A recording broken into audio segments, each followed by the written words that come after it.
ನಮ್ಗೆ ನಾವೇ MLA, ನಮ್ಗೆ ಲಕ್ಷ್ಮಣನೇ MLA, ನಾವಿದೇ ಹೇಳ್ತೀವಿ. ನಮ್ಗೆ ಕಷ್ಟದಲ್ಲಿ ಯಾರು ಆಗ್ತಾರೋ ಅವರೇ MLA.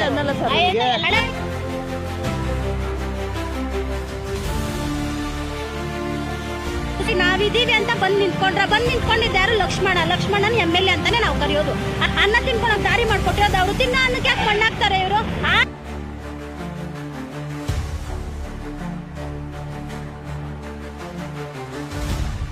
ಹೆಲ್ಪ್ ಮಾಡ್ಲಿ, ಅದ್ ಬಿಟ್ಬಿಟ್ಟು ತಿನ್ನ ಅನ್ನಕ್ಕೆ ಯಾಕೆ ಮಣ್ಣಾಕ್ತಾರೆ ಅವರು? ಅನ್ನ ತಿನ್ನಲ್ಲ, ಹೇಳ್ ತಿಂತಾರೆ ಅಷ್ಟೇ ಉತ್ತರ. ಇವತ್ತು 30 ಲಕ್ಷ BBMP ಕಟ್ಬೇಕಂದ್ರೆ ಕಾರಣನೇ ಅವರು. ಸುಂಕ ವಸೂಲಿ ಮಾಡ್ತಾ ಇದ್ದಿದ್ದು ಅವರು. ಅವ್ರ ಮೇಲೆ ಇವ್ರ ಮೇಲೆ ಅವ್ರಿಗೂ ಜಿದ್ದಾಜಿದ್ದಿ ಮಾಡ್ಕೊಂಡು ನಮ್ಗೆ ಅವರಿಂದ ಪ್ರಾಬ್ಲಮ್ ಉಂಟಾಗಿದ್ದಾರೆ ಹೊರತು ಅವರಿಂದ ನಮ್ಮ ಪ್ರಾಬ್ಲಮ್ ಯಾವ್ದು ಕ್ಲಿಯರ್ ಆಗಿಲ್ಲ. ಏನ್ ಹೇಳಿದ್ರು ಅದು ಖಂಡಿತ ಸುಳ್ಳು.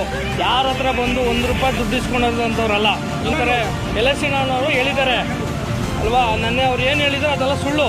ಇಲ್ಲಿ ಬಂದು ₹1 ದುಡ್ಡು ಇಸ್ಕೊಂಡಿರೋದಂತ ಯಾವುದೂ ಇಲ್ಲ.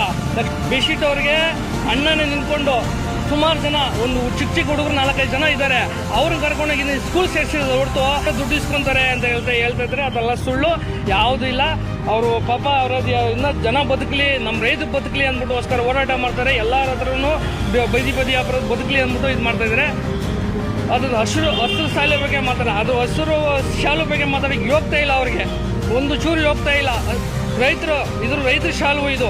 ಅವರು ರೈತರೇ ಅಲ್ಲ, ಅವರು ಹಸಿರು ಶಾಲು ಅಂದ್ರೆ ಇದ್ರ ಬಗ್ಗೆ ಅವ್ರಿಗೂ ಯೋಗ್ತಾನೆ ಇಲ್ಲ, ಗೊತ್ತೇ ಇಲ್ಲ. ಅವರು ಗೊತ್ತೇ ಇಲ್ಲ. ಇನ್ನು ಅವ್ರದ್ದು ಹಸಿರು ಶಾಲು ಹಾಕೊಂಡಿರೋದು ನಾವು ರೈತರು ಅಂತ ನಾವು ಹೇಳಿದ್ರಿ, ನಾವು ಹೆಮ್ಮೆಯಿಂದ ಹೇಳ್ತೀವಿ. ಯಾಕಂದ್ರೆ ನಾವು ವ್ಯಾಪಾರ ಮಾಡ್ತಾ ಇದ್ದೀರಿ, ನಾವು ಹೂವು ತಗೊಂಡ್ಮಾಡ್ತೀರಿ, ನಾವು ವ್ಯಾಪಾರ, ನಾವು ಗೌರವದಿಂದ ಹೇಳ್ತೀರಿ ನಾವು ರೈತರು ಅಂತ.